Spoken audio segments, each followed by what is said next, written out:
Bonjour, une fois de plus, je vous propose de m'accompagner en randonnée sur le massif du Cap-Sicié en ce bel hiver. La météo nationale parle de soleil à Toulon, de Mistral, de ciel bleu, et vous pouvez constater que le ciel est nuageux.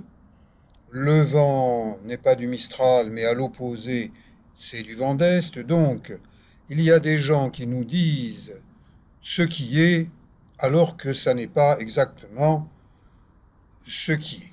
Mais heureusement, les jours se suivent et ne se ressemblent pas. Et le lendemain, c'est un grand beau temps au niveau de la plage des Sablettes. C'est la plage de mon enfance. J'y ai grandi. J'y ai appris à nager et de là, avec un groupe de copains, copines, nous allions marcher jusqu'au niveau du Cap Sissi.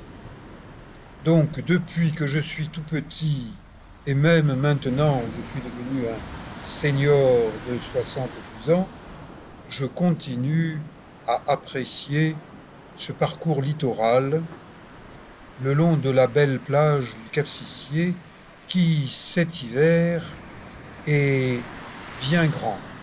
Alors que dans d'autres documentaires, lors d'autres hivers, je vous l'ai montré beaucoup plus raccourci. C'est une plage à géométrie variable. Et tout est un peu à géométrie variable. Cet endroit s'appelle les Deux Chênes. Quand j'étais petit, il y avait deux chênes.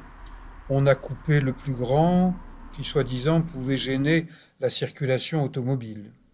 Et maintenant, eh bien, ce poste EDF est transformé en mur, peinture murale de grande dimension, haute en couleur. C'est l'hiver, les platanes sont dénudés et je vous propose un itinéraire un peu différent de celui que je vous ai montré dans la plupart de mes vidéos concernant le massif du Cap-Sicié. J'ai consacré une playlist entière à ce massif du Cap-Sicié que l'on surnomme aussi le Cap Horn du Var. Les terres agricoles au niveau de Fabregas, commune de la Seine-sur-Mer, sont plutôt rouges. Je remonte un petit chemin de terre et un panneau d'information du Conservatoire du littoral explique ce qui se passe maintenant sur ce site naturel protégé de Fabregas. C'est-à-dire qu'on peut aller presque partout, sauf là où il y a des barrières qui interdisent d'accéder à telle ou telle parcelle de terrain. Donc, je remonte tranquillement ce petit chemin qui se rétrécit un peu, devient une piste forestière sous de grands pins. Les pins sont inflammables, donc lorsque vous vous promenez en forêt, ne fumez pas. Et puis de toute façon, ne fumez pas, puisque le tabac tue, c'est marqué sur les paquets de cigarettes, et ça bousille la santé. Marchez, à l'inverse, tranquillement, sans se presser, par un beau week-end avec, cette fois-ci, un joli ciel bleu, eh bien, c'est une manière d'activer au naturel sa santé. Jadis, je courais sur ces lieux, sur ces sentiers, je les connais du bout des baskets. Maintenant, je n'ai plus envie de courir, je me fais plaisir à marcher tranquillement. J'ai changé d'âge et ce faisant, eh bien, je change ma manière de me comporter, je prends plus de temps pour admirer la nature. Un cycliste. Les cyclistes sur des sentiers étroits, c'est dangereux pour les piétons, les randonneurs, mais bon, hein, il n'y a pas d'accidents, les médias n'en parlent pas, alors laissons les cyclistes faire du vélo, même si sur certains itinéraires étroits, ils sont un peu dangereux. Je continue ma progression matinale sur les hauts de Fabregat, sur des crêtes collinéennes, et à un certain moment, on sort des arbres et on a une vue sur Fabregat, la presqu'île de Saint-Mandrier, plus loin les îles d'Or, les îles d'Hyères. Et pendant toute cette randonnée, je vais apprécier ce panorama littoral, panorama maritime et ambiance forestière. En hiver, il y a de la verdure au niveau des herbes, au niveau des plantes. Bon, bien sûr, ce figuier a perdu ses feuilles cet automne. Et cet acacia, mimosa, indique que nous sommes en hiver. En été, ce sera simplement un arbre vert.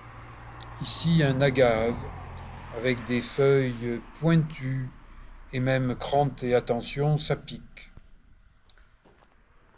J'ai rejoint par piste, sentier, la corniche merveilleuse qui va de Fabregat jusque vers la chapelle de Notre-Dame-du-Mai. Cette belle route littorale est ouverte du 15 septembre au 15 juin. Ensuite, pendant l'été, en raison de la sécheresse, des risques importants d'incendie, elle est fermée à la circulation de monsieur et madame tout le monde, mais on peut marcher, on peut se promener.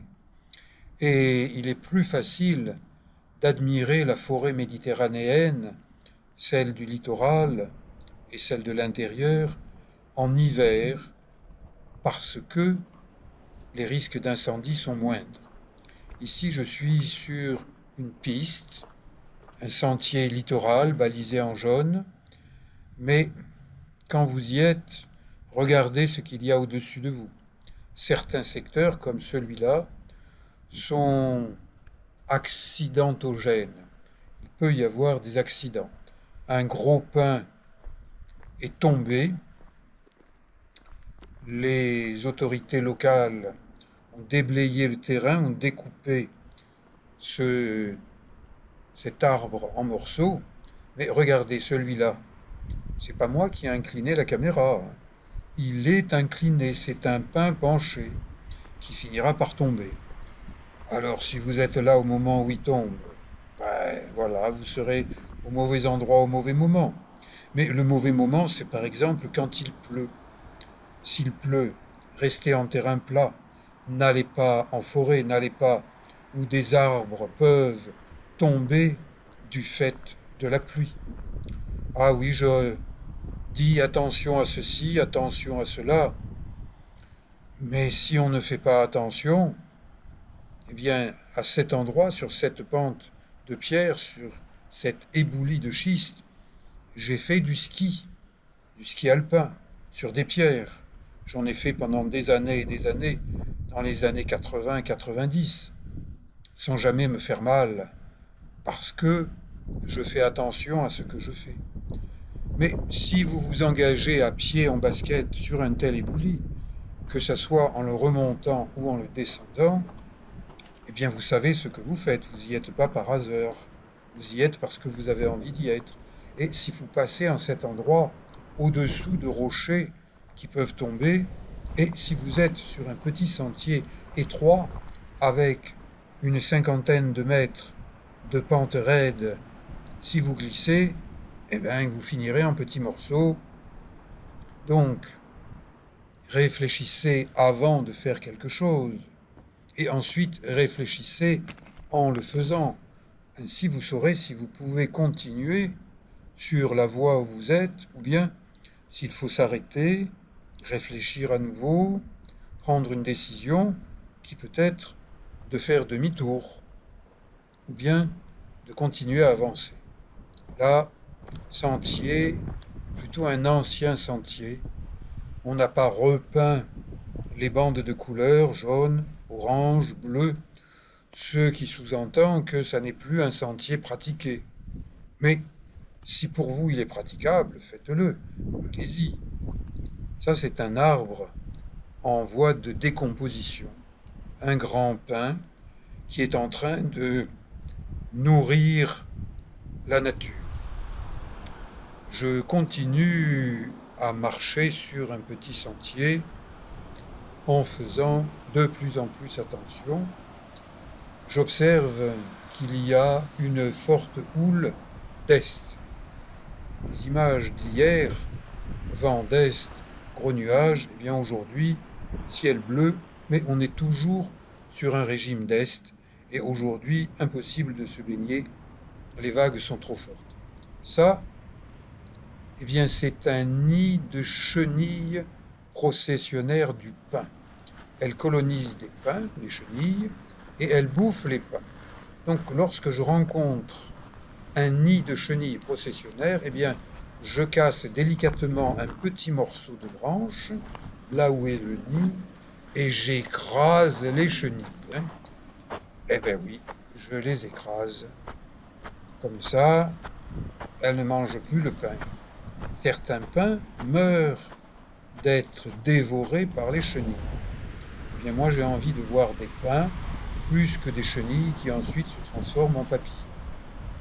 Cette plage, c'est une plage pour les gens qui ont envie de faire une partie de roulette russe. Ils ne peuvent pas y arriver par la terre, c'est trop escarpé, donc ils y arrivent en bateau. Et puisqu'ils arrivent en bateau, que ce soit en kayak ou bien en zodiac, ça rime, ou en hors-bord, ils se croient en sécurité. Alors que les pierres, elles peuvent tomber, le Cap Sissier mesure 350 mètres de haut, de dénivelé, et c'est du schiste. Le schiste, ça se délite, et les morceaux de pierre, ça tombe. Donc ce ne sont pas les marcheurs, les randonneurs, qui font tomber des pierres sur ce qui est au-dessous. En général, les randonneurs qui sont là ont le pied sûr et ils font attention à ne pas faire tomber les pierres et à ne pas tomber. Mais regardez, les pierres, elles tombent d'en haut, du haut en bas. Eh oui. Et vous, si vous êtes en bas, ne vous étonnez pas et évitez d'être sur des plages. Du moins celle-là, elle est particulièrement dangereuse. Cet escalier, il remonte à la Deuxième Guerre mondiale. Ce sont les Allemands, les soldats allemands qui ont construit cet escalier, aménagé le sentier pour pouvoir aménager une batterie côtière qui tirait sur les navires. Je tourne avec une petite caméra, vous voyez l'ombre chinoise de ma silhouette et de la caméra GoPro qui me joue assez souvent des tours. Plus ça se perfectionne, ces petits engins, et moins ça marche bien.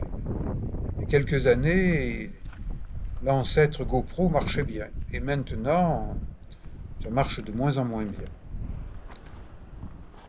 Je continue à monter ce sentier avec des marches bien taillées. Là, vous en apercevez en descente avec un couple et un chien. Ah, on ne croise pas beaucoup de gens sur ce secteur. Ici, les marches d'escalier sont en briques. Elles sont serrées. Attention à la manière dont vous vous y prenez pour marcher. Entraînez-vous avant de venir sur une randonnée telle que celle-là. Ça n'est absolument pas une randonnée pour tout le monde. Et si vous rencontrez un endroit à peu près plat, comme celui-là, eh bien, profitez de cet endroit plat pour prendre le temps de vous étirer. Parce que même si vous ne faites que marcher, randonner à votre rythme, et pendant quelques heures quand même, et pas mal de kilomètres aussi, eh bien vous fatiguez votre organisme. Vos muscles se contractent, se raccourcissent. Eh bien moi qui suis kinésithérapeute depuis maintenant 50 ans, j'ai besoin d'étirer mes vieux muscles, de faire des mouvements tout simples, vous voyez, flexion, extension des pieds, des chevilles. Je m'allonge par terre, je me relève, je m'abaisse, je fais travailler différents muscles et en quelques minutes, j'ai rechargé mes batteries avec une prise de nature. Je suis en prise avec la nature de manière positive. La variante d'aujourd'hui vous permet de découvrir ce côté du Cap-Sicié Sud avec l'usine d'Amphitria qui traite les eaux usées du Grand Toulon. C'est une randonnée de 300 mètres de dénivelé.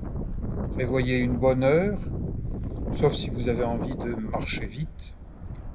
Ouvrez bien les yeux, parce que plus vous allez monter, et plus vous allez découvrir la beauté de la nature dans le Var. Je vous dis à bientôt pour d'autres randonnées dans le Var et ailleurs. Merci.